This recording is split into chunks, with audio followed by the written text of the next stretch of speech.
when the Niners signed Ray-Ray McCloud, they said he was going to be a weapon.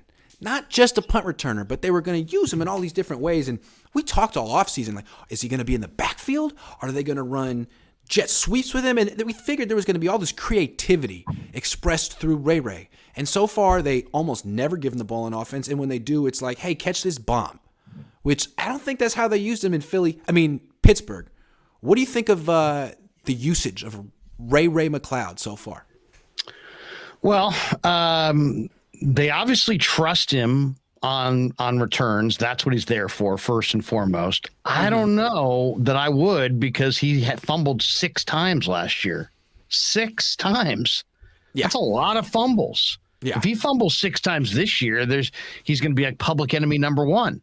Mm-hmm. So I'm just holding my breath, looking at that. Every time I see him, I'm thinking of those 6 fumbles from last year, thinking, when is it going to burn them? When are they going to get burned in a game where Ray-Ray McCloud fumbles? So that's my biggest concern.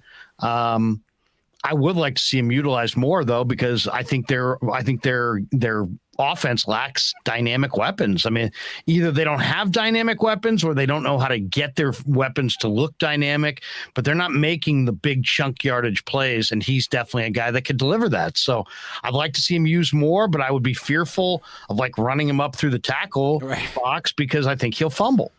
I think it's too early to say that he was a bad pickup. I just feel like they haven't shown any creativity with the way they use him. I was expecting, with him and Debo on the field together, I thought you could be like the best reverse team in the league.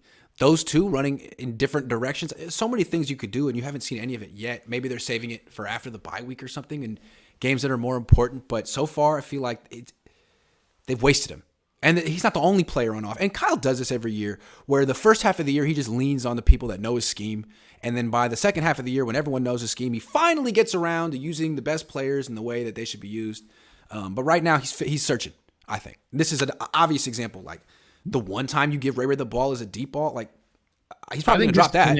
This is an interesting week, because I think you don't bust out your trick play guys until you really feel like you need them. And probably looking at these matchups against Bears, Denver, Carolina, Atlanta, they probably think, we don't need to do anything real fancy in these games. And little did we know they'd lose 3 of those games. Yeah, they really they lost to Nathaniel Hackett. I've seen him on live TV so many times the last 3 weeks, and it's every time. He's just an embarrassment. But the Niners are right there. I mean, they're right there. Their offense is just as bad. And no one's making fun of Kyle Shanahan, but they make fun of him. We also talked a lot about about the Niner D being historic. Now watching Denver's offense, Chicago's offense. I mean, the most impressive defensive performance was against Seattle based on what Seattle's done since. But some of those offenses that they faced thus far are just been bad.